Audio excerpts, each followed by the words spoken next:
इस वक्त अनार में आ रहे हैं और नींबू में आया हुआ है, कुछ आम में भी आया हुआ है, मौसम्मी में आया है, किन्नू में भी आया है। एप्पल बेर है, किन्नू है, मौसम्मी है, ताइवानी अमरूद है, कटहल है और आपने बादाम के भी पेड़ लगा रखे हैं? हाँ, बादाम का भी पेड़ लगा हुआ है। उसमें फूल आए हैं, अभी फल नहीं आया हुआ। हम पूरी तरीके से 24 घंटे देखते हैं इसको और 24 घंटे में जहाँ जैसी ज़रूरत पड़ती है उसी समय इन्वॉल्व हो जाते हैं। हम हैं, हमारे भाई हैं हरी मिश्रा, वो उन्हीं के मार्गदर्शन में पूरा बगीचा की हम सेवा करते हैं। ये समझ में आया कि जो हमारी पहले हमारी जो खेती है वो बटाईदार को दी जाती थी, बटाईदार करते थे, तो उसमें वो मेहनत नहीं करते थे और बहुत कम उससे पैदावार होती थी। तो लगभग ये समझ में आता था जितनी उसकी लागत लगती थी उतना ही रिटर्न हो पाता था। तो ये समझ में ये हम लोगों ने विचार किया कि ऐसे तो काम नहीं चल पाएगा। तो फिर हमारे भाई हरी मिश्रा का उनका विचार आया कि भैया ऐसा करें, इसमें बागवानी की जाए, फलों की खेती की जाए तो उससे अच्छी आमदनी हो सकती है। तमाम सारे वीडियो देखे यूट्यूब वगैरह में, तो ये और सलाह मशवरा भी उन्होंने किया। कुछ उनके पहचान के भी थे बाग बगीचे वाले बाहर के, तो उन्होंने सलाह दिया, तो हमने कहा कि चलो करते हैं मिल करके, और फिर चालू कर दिया हम। तो वही करीब लगभग 20 बीघा में हम लोगों ने लगा डाले हैं। भाई मैं पहले तो पत्रकार था, तो बुंदेलखंड में भी रहा और दूसरे अन्य जनपदों में भी रहा, तो और मेरे पास भी अपनी खेती थी काफ़ी, और उसका रिस्पॉन्स नहीं मिल पाता था मुझको।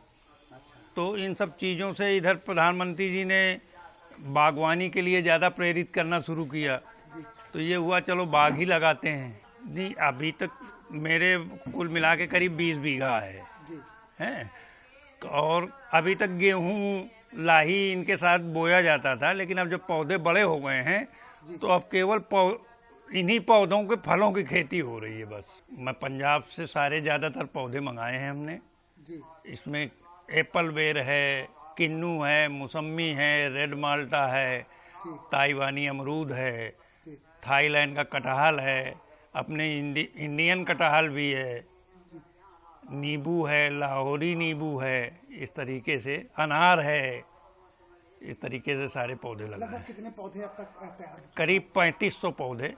देखिए 4 साल हो गए मुझे शुरुआत किए हुए, तो कुल मिला के करीब हमारा 18 से 20 लाख रुपए लगा है इसमें। जबकि कुछ मूलभूत सुविधाएं हमारे पास पहले थी, जैसे ट्यूबवेल हमारे पास पहले था, खेती हमारे पास पहले थी। पौधे मंगाने से लगाने से लेकर 4 साल में तैयार करने में तकरीबन 18 से 20 लाख रुपए की लागत आई। हमारे बड़े भैया जो देखते हैं ज़्यादातर बाग को, वो तो 24 घंटे यहीं अपना समय देते हैं। मैं भी दूसरे कामों के अलावा जैसे दूसरे काम है चला गया तो भैया इधर देखते रहते हैं, तो इस तरीके से इन्वॉल्व पूरा अब इसी में रहते हैं हम लोग। भारत में नहीं, मेरे लोकल में बाजार है, कानपुर की चकरपुर मंडी में चाहे जो कुछ लेके चले जाइए, पूरे हर चीज़ बिकती है, अच्छे दामों में बिकती है। अरे बहुत डिमांड है इनकी। हाँ, अब किन्नू तो आप शहर महानगरों में देखिए, हर ठेलिया में किन्नू लगा होता है। संतरा आई कहाँ पाता है, और संतरा बहुत कॉस्टली होता है, किन्नू की कीमत कम होती है, तो सब जगह किन्नू ही बिकता है। वो पहले से मेरे पास ट्यूबवेल था, अब बिजली से चलता है, तो कुल मिला के पानी की आगे पीछे ज़रूरत पूरी होती रहती है। हाँ, थोड़ा ये है कि मैन पावर की कभी कभी कमी महसूस होती है, तो किसी न किसी तरीके से ज़्यादा दे के कुछ अन्य तरीकों से लोगों को बुला के फिर काम करवा लेते हैं। मैं इसको एक लाइन में बोलता हूँ कि एक तो मेरी बुढ़ौती इससे पार हो जाएगी, और दूसरी चीज़ है ये है कि कई लोग अब प्रभावित हुए हैं मुझसे, तो वो अपने आसपास के खेतों में लगाने के लिए हमसे बात भी कर रहे हैं कि हम भी लगाएंगे पौधे। करीब 150-200 लोग से अधिक हैं, और सबसे बड़ी बात है कि केवल हमारे कानपुर या यूपी के ही नहीं, कई स्टेटों के लोग हैं जिन्होंने अपनी तरफ से पहल करके हमारे यहाँ गोद लिया है। अब क्या मैंने सोशल मीडिया में अपनी बात रखी कि आप पौधे गोद ले सकते हैं, परवरिश हम करेंगे, लगाएंगे हम, जब तक पौधा रहेगा तब तक आपका नाम चलेगा। तो उसी सोशल मीडिया के माध्यम से, उसी में मेरा नंबर था, उन लोगों ने मुझसे कांटेक्ट किया, और मैं जब अपनी इच्छा जताई तो उनकी प्लेट लगाता रहा।